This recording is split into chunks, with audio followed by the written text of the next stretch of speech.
पिछले पार्ट में हमने देखा था कि कैसे नवाब साहब और लेखक दोनों के ही मुंह में खीरे को देखकर पानी आ रहा था, मगर लेखक खीरा खाने के लिए मना कर चुके थे और नवाब साहब वो तो अपनी ही दुनिया में थे। उन्हें तो लगता था कि किसी और सज्जन के सामने मैं खीरा कैसे खा सकता हूँ, क्योंकि खीरे को वे एक अपदार्थ वस्तु समझते थे। फिर नवाब साहब ने सोचा होगा कि चलो खाना ही नहीं है, सूंघ तो सकते हैं। ऐसा ही कुछ सोचकर वे खीरे की एक फांक को उठाकर अपने होठों तक ले गए और उसे सूंघने लगे और उसके स्वाद के आनंद से अपनी पलकें मूंद ली। मगर फिर नवाब साहब ने कुछ ऐसा किया जो किसी ने नहीं सोचा था। उन्होंने उस खीरे की फांक को खिड़की से बाहर फेंक दिया और सिर्फ उसे ही नहीं, एक एक करके उन्होंने सभी खीरे की फांकों को खिड़की से बाहर फेंक दिया। एक के बाद एक सारी फांकें ऐसे करके उन्होंने खिड़की के बाहर फेंक दी और अपने हाथ पहुंचकर लेखक की ओर शान से देखने लगे, मानो उन्हें अपनी इस हरकत पर गर्व हो कि यही होता है खानदानी नवाबों का तरीका। ऐसा लगा मानो उन्होंने वासना से ही रसास्वादन कर लिया हो। वासना मतलब खुशबू और रसास्वादन मतलब टेस्ट लेना। मतलब ऐसा उन्होंने नवाब साहब ने दिखाया कि उन्होंने बस खुशबू से ही अपना पेट भर लिया। और तभी नवाब साहब के पेट से एक नकली से डकार की आवाज़ सुनाई देती है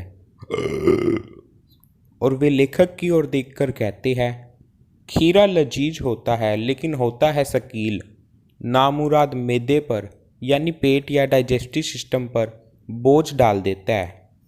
और लेखक सोचते हैं कि खीरा खाने का यह तरीका एब्स्ट्रैक्ट तो हो सकता है, मगर क्या सच में इससे उदर की तृप्ति यानी सचमुच उससे पेट की भूख शांत हो सकती है। मगर जब वे नवाब साहब की नकली सी डकार सुनते हैं तो तब उन्हें समझ में आता है कि मतलब वो कटाक्ष के रूप में या सार्केस्टिक वे में सोचते हैं कि ये है नई कहानी के लेखक। अब तुम कुछ नई कहानी के बारे में समझ लो।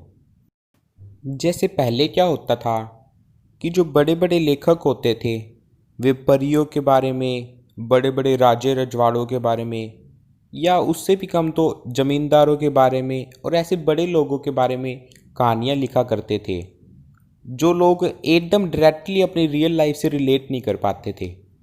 मगर 20वीं सदी की शुरुआत में ऐसे कुछ लेखक वगैरह आए जिन्होंने नई कहानी लिखना शुरू किया और इसे एक नई नई कहानी आंदोलन भी कहा जाता है कि उसमें वो एकदम घरेलू लाइफ के बारे में लिखने लगे थे।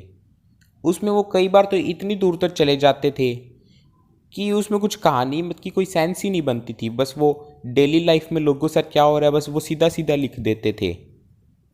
और इसीलिए यशपाल जी ये नई कहानी के लेखकों पर कटाक्ष करते हुए यानी कमेंट करते हुए वे में पूछते हैं कि जब बिना पेट भरे डकार आ सकती है तो बिना विचार, घटना और पात्रों के सिर्फ लेखक की इच्छा मात्र से नई कहानी क्यों नहीं बन सकती।